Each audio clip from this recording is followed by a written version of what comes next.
ये जीव भव के रोग से रहित होगा। समानाधिकरण में चलिए। जड़ बुद्धि पुरुष खनन करके समीकरण करते हैं। खनन मतलब समझते हो? खनन यानी खोदना। समीकरण मतलब समझते हो? बराबर करना। समीकरण का मतलब होता है बराबर करना। अज्ञानी पुरुष खोदता है फिर उसको भरता है। अज्ञानी पुरुष खनन करके समीकरण करता है। समीकरण क्या होता है? दोनों पक्षों को बराबर कर लेना, ये समीकरण है। और खनन यानी खोद देना, गड्ढा कर देना। ज्ञानी खनन करके समीकरण करना ये कौन सी बड़ी बात है? कोई बहुत बड़ा काम नहीं किया तूने बुद्धि का। पहले भूमि में गड्ढा खोदा, फिर भूमि को भर रहा है, समीकरण कर रहा है। वे मुमुक्षु धन्य हैं, उन कुमार ब्रह्मचारियों को नमस्कार हो जिन्होंने कुमार व्रत का पालन किया। जीवन का कोई गंभीर संयम है, कोई गंभीर व्रत है, उसका नाम है कौमार व्रत। कुमार व्रत समझते हो? सबसे बड़ा व्रत है कुमार व्रत। और अब तो तुम इस पर्याय में सिर भी पटक लो ना, सिर भी फोड़ लो ना दीवार से, तो भी उस व्रत का पालन नहीं कर पाओगे। शादी हो गई ना, तुम्हारा कौमार ब्रह्मचर्य तो नष्ट हो ही चुका है। अब तुम कैसे उस व्रत को पालन करोगे? मनोज, एक बार आपका ब्रह्मचर्य नष्ट हो गया, अब आप नाम के कुमार हो, मनोज कुमार कुमार हो। सुरेंद्र जी, अब बस नाम की कुमार रह गए। नाम की कुमार हो, बाकी तो तुम्हारा कौमार व्रत खत्म हो चुका है। ये जब तक ही था जब तक तुम्हारी शादी नहीं हुई थी, जब तक तुमने अब्रह्म का सेवन नहीं किया था, तब तक तुम्हारा कौमारी व्रत था। अब तुम लाखों करोड़ रुपए भी खर्चा कर दो, कुछ भी कर लो, लेकिन अब तुम कौमार व्रत का पालन नहीं कर पाओगे। गंभीर कोई व्रत है, उस व्रत का नाम है कौमारी व्रत। जिसने कौमारी व्रत का पालन कर लिया वह ज्ञानी भविष्य का भगवान ही है। वैसे तो कुमार कई हैं, पर संयम के कुमार बिल्ले हैं। ऐसे तो कुमार सबके नाम के आगे लग रहा है, लेकिन संयम के कुमार अब लगवा के दिखाओ तो महेश जी बाल ब्रह्मचारी अपने नाम के आगे। ब्रह्मचारी तो लगवा सकते हो सरोज, आप अपने नाम के आगे ब्रह्मचारी तो लगवा सकते हो आप, लेकिन बाल ब्रह्मचारी लगवा के दिखाओ तब जाने लगवा सकते हो। कोई ताकत ऐसी नहीं है जो तुम्हारे नाम के आगे बाल ब्रह्मचारी लगा सके। ब्रह्मचारी लगवा सकती है आप। अब त्याग करके, सब कुछ त्याग करके ब्रह्मचर्य व्रत ले सकते हो, तो ब्रह्मचर्य आपके आगे लग सकता है, ब्रह्मचारी आपके यहाँ लग सकता है, पर आप बाल ब्रह्मचारी लगवाना चाहो अब तो कभी संभव ही नहीं है। भविष्य का कोई गंभीर व्रत, उसका नाम है कौमारी व्रत। ज्ञानी कौमार व्रत का पालन कर लिया वह ज्ञानी भविष्य का भगवान है। वैसे तो कुमार कई हैं, परंतु संयम के कुमार बिल्ले ही हैं। जिन्होंने खनन ही नहीं किया, भवन बनाने के लिए उसको ज़्यादा मेहनत करनी पड़ती जिसके द्वारे पर गड्ढे होते हैं। भवन बनाने के लिए किसको ज़्यादा मेहनत करती? जहाँ आड़ा टेढ़ा ऊंचा नीचा स्थान होता है, और जिसका सामान स्तर उसको ज़्यादा नहीं भराने नहीं पड़ा। ये तो पता चला लाख रुपए भराने में लगते हैं, पहले उसको एक सा कराने में, समतल फ्लैट कराने लगते हैं, फिर उसके बाद वो मकान बनाता है। तो कह रहे खनन भवन बनाने के लिए उसको ज़्यादा मेहनत लगती है जिसके द्वारे पर गड्ढे होते हैं, और जहाँ गड्ढा है ही नहीं है तो उसको भवन आसानी से खड़ा हो जाता है। जिसने संयम का नाश कर दिया है उसको संयम का जीवन जीने में बड़ी कठिनाई होती है। उसने संयम का नाश ही नहीं किया है, संयम का खनन ही नहीं किया है, तो उसको समीकरण करने की आवश्यकता ही नहीं है। अब आपको घर छोड़ने के पहले 4 बार सोचना पड़ता है। बीबी है, बच्चे हैं, पत्नी है, किसके भरोसे छोड़ के जाएंगे? बच्चे हैं, किसके भरोसे छोड़ के आएंगे? माता पिता तक को ठीक है, आपको माता पिता हैं ठीक है, और दूसरा भाई संभाल लेगा। माता पिता हैं, दूसरा भाई संभाल लेगा, दूसरा भाई है और लोग हैं संभाल लेंगे घर में परिवार। लेकिन अब पत्नी बच्चों को तो ऐसे नहीं कह सकते, उनकी जिम्मेदारी तो तुम्हारी है। अब तुम दूसरे भाई के भरोसे ही नहीं छोड़ सके, उसकी अपनी स्वतंत्र फैमिली है, वो अपनी फैमिली को देखेगा, अपने परिवार को देखेगा, तुम्हारे बीवी बच्चों को संभालेगा। उनको तो स्वतंत्री खुद ही अपनी व्यवस्था करनी पड़ेगी, तब जाके आप निश्चिंत हो पाओगे। मतलब आपको एक टेंशन बन गई कि पहले इनकी व्यवस्था करूं। जय कुमार जी, मन तो होता है तुम्हारा कि चलो, सुरेंद्र जी का ही मन होता है चलो भाई अपन भी ऐसे अपना कल्याण करें। संजय कहाँ गया, आया कि नहीं आया? कहाँ बैठा है संजय? अच्छा बैठा है संजय। मन तो होता है लेकिन फिर दिखता है कि देवी है, अब बच्चे हैं, शादी करना है, तो अभी इनको व्यवस्थित करें फिर सोचेंगे। व्यक्ति का मन भी होता है एक विषय, कभी कभी जब प्रवचन सुनते हैं और प्रवचन सुनते सुनते कई बार ऐसा होता है, एक बार नहीं कई बार हमारा ऐसा मन होता है जब हमारा मन कहता है कि नहीं अपन को भी ये सब छोड़ देना चाहिए, अपन को भी इसी तरह अपना कल्याण करना चाहिए और अपन को भी इसी तरह साधु मार्ग को अपनाकर अपना जीवन धन्य करना चाहिए। कई बार भाव आता है भाव, क्योंकि कहीं भी ठोकर पड़ेगी तो हलचलन तो होती है। यदि यहां भी ये हथौड़े से ठोका जाए ना, तुम यहां बैठे हिलोगे जरूर,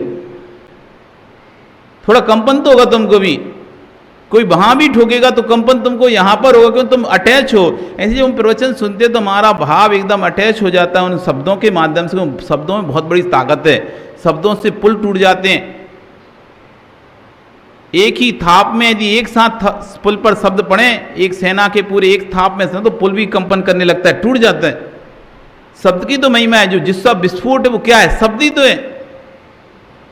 आज आपके कान फूट जाते किससे? एकदम साउंड तेज आ जाए, आप बेरे हो जाओगे, सुनाई देना कम पड़ जाएगा। एक बम फूटा वहां पर आपके कान में, उसकी इतनी तेज आवाज आपका कान सुन्न हो गया। शब्द की बहुत बड़ी ताकत है। शब्द आपके पूरे ब्रह्मांड को में बदल देगा। आपका कल्याण कौन कराता है? शब्द ही तो करा रहा है। शब्द बढ़ाई तो हैं। ओम, ध्यान कर रहे हो, किसका कर रहे हो? इन सद्भावनाओं का कर रहे हो। सुन रहे हो, समझ रहे हो, किससे समझ रहे हो? सद्भावना से।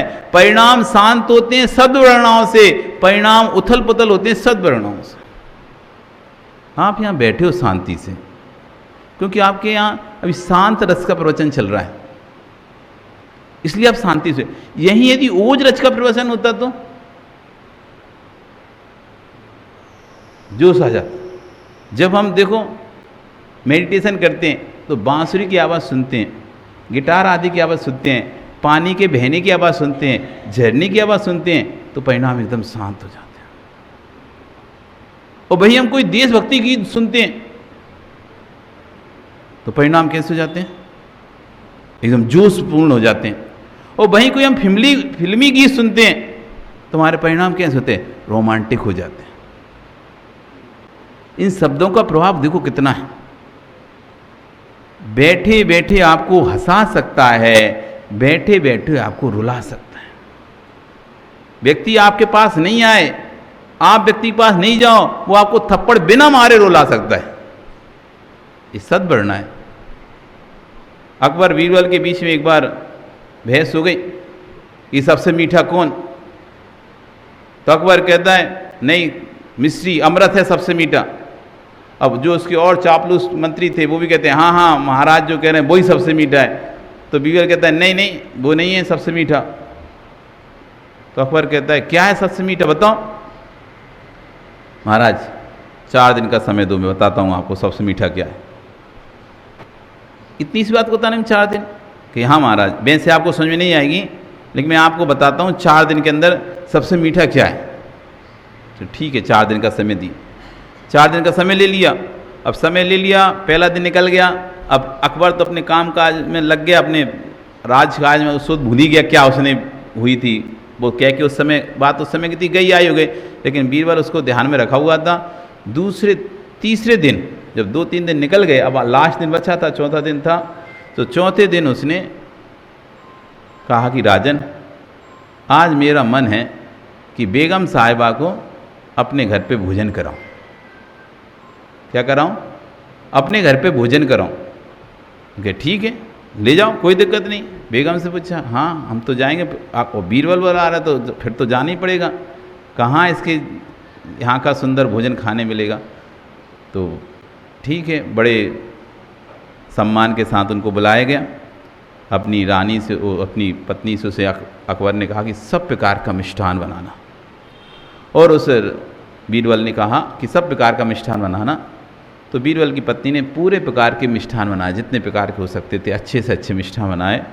वो बेगम आई, उनका बड़ा स्वागत आव भगत हुई, अच्छे से बिठाला, उनको सामने भोजन रखा गया और उन्होंने अच्छे से भोजन कहा और ऐसी उंगलियां चबा चबा के, अरे ये तो हमने कभी खाया ही नहीं है, कितना मीठा भोजन है, कितना अच्छा भोजन, और तारीफ पे तारीफ करती चली जा रही, तारीफ पे तारीफ करती चली, इतना मीठा भोजन, इतना अच्छा भोजन, ये तो राजमहल में भी खाने नहीं मिलता।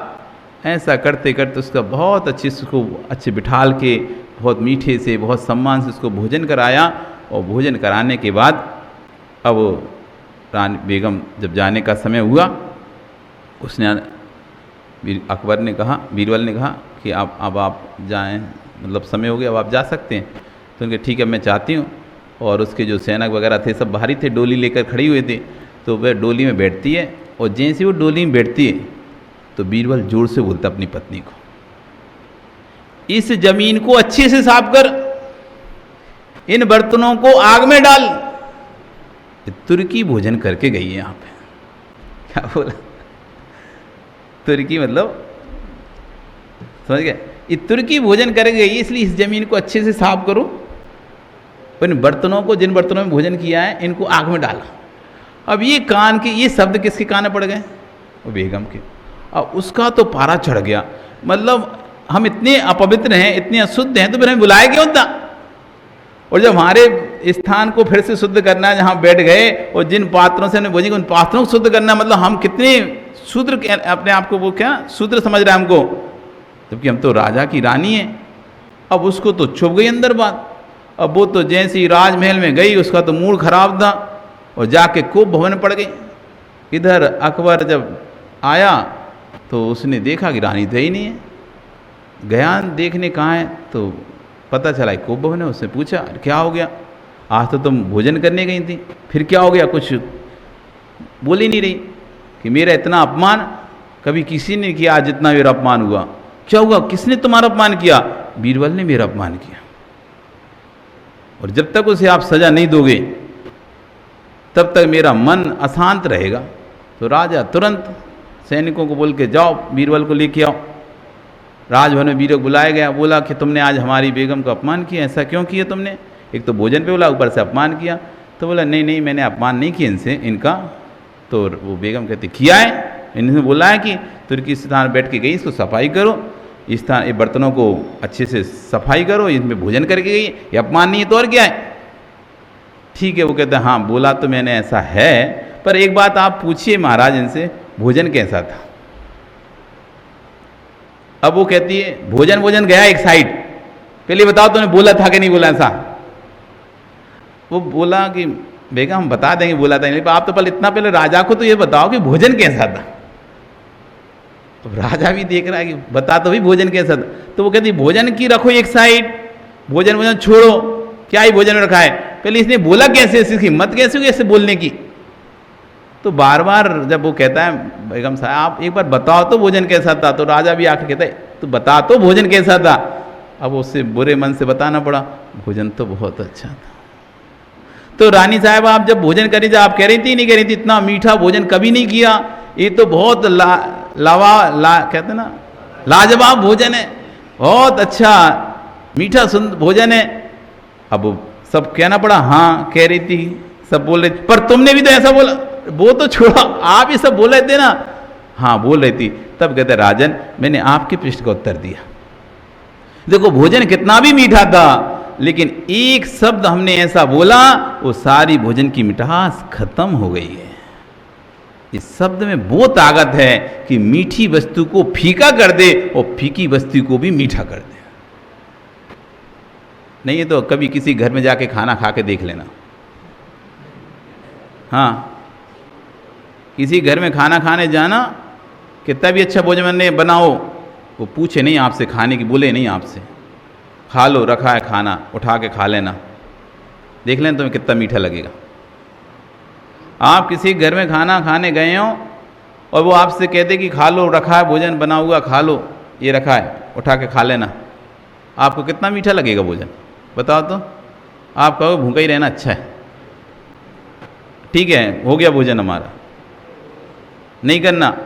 और किसी के यहाँ सूखी रोटी भी है, वो कह रहे भैया अब हमारे यहाँ कुछ तो नहीं है, इतना सी बनाया, तुम कम से इतना कर लो, हम जानते हैं तुम्हारे हिसाब का नहीं है, फिर भी जो है उसी को तुम भोजन कर लो, इतने प्यार से कह रहा है। आप कह रहे नहीं यार बहुत अच्छा लग रहा, तू चिंता क्यों कर रहा है। वो बार बार आपसे कह रहा है हम कुछ कर ही नहीं पाए आपके लिए, हम कुछ खिला ही नहीं पाए आपके लिए, इतनी मनोहार कर रहा है आपकी, बहुत मनोहार कर रहा है। बताओ उसका सूखा भोजन आपको मीठा लगेगा कि नहीं लगेगा। भोजन में मिठास थी, शब्दों में मिठास थी, इस शब्दों में वो ताकत है। तो कह रहे हैं यहां पे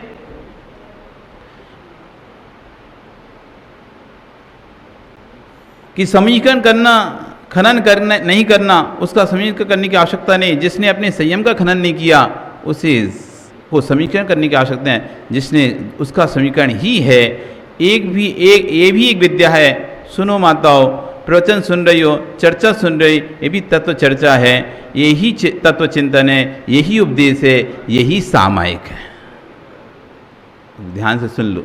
आप बोलते रहते सामायिक करें, सामायिक करना है, सामायिक क्या करें, सामायिक में क्या करें, कुछ नहीं करो सामायिक में, यही सामायिक है आपकी। बस जितनी देर आपके परिणाम शांत है ना, बस उतनी ही देर सामायिक है। समता सर्वभूतेषु संयम शुभ भावना आत रोत परित्यागा तदर्थी सामायिकम मता। समता सर्वभूतेषु, सभी प्राणियों पर समता भाव होना, संयम शुभ भावना, संयम की शुभ भावना होना, आत रोध परित्यागा, आत रोध ध्यान का त्याग होना, इसी को ही भगवान ने सामायिक कहा है। कोई जाप करने का नाम सामायिक नहीं है, कोई ग्रंथ का पाठ करने का नाम सामायिक नहीं है, कोई आंख बंद करके बैठे रहने का नाम सामायिक नहीं है। परिणाम जब तक निर्मल हैं तब तक तुम्हारी सामायिक है, वो चाहे आंख खुली हो चाहे आंख बंद हो। और जहां तुम्हारे परिणाम खराब हो गए, अब भले माला चलती रहेगी, आंख बंद रहेगी, लेकिन अंदर अंदर तुम दूसरे के प्रति कसाय भाव से भर जाओगे, वो सामायिक नहीं है। समता में जीवन जीना ही सामायिक है। तो कह रहे धन्य है वह जीव जिसने अपने कौमारी व्रत का पालन किया। भैया ये बड़े बड़े विद्वान हों, चाहे बड़े बड़े धनपति हों, वे बड़े बड़े मंदिर तो बनवा लेंगे इस पर्याय में, पर इस पर्याय में कौमार व्रत का पालन नहीं कर पाएंगे। श्री जीव आनंद तो कर सकते हैं, पर कौमार पने का आनंद, जो आनंद है उसकी अनुभूति अब नहीं लूट पाएंगे। अहो एक पुत्र पाने के राग में 9 कोटि जीवों की हिंसा कर डाली। अपने बेटे से कह देना, बेटे मेरे ऊपर तिरछी आंख पर कर मत देख, मैंने तुझे जन्म देने के लिए अपना सब कुछ नष्ट कर दिया, उस व्रत को नष्ट कर दिया जिस व्रत को अब मैं कभी भी पुनः प्राप्त नहीं कर सकता, उसकी क्षतिपूर्ति तू कभी नहीं कर पाएगा। मैंने अपना कौमारी व्रत भंग करके तुझे जन्म दिया है, तुझे जन्म देने अपना नाश किया है, वो कितनी बड़ी विभूति का नाश किया है। इसलिए भैया जीवन में एक नया नहीं है, अत्यंत पुराना, अत्यंत प्रसिद्ध है। अतः पूछ पाछ शब्द ये कोई शब्द नया नहीं है, कुमार व्रत है। इसलिए अपने जीवन में कुमार व्रत का पालन नहीं कर पा रहे तो कोई बात नहीं, कम से कम अपने परिणामों में निर्मलता लाना प्रारंभ कर दो। आज आपका समय हो गया, कल फिर आओगे, पर्याय रही तो फिर हम और चर्चा करेंगे यहाँ पर।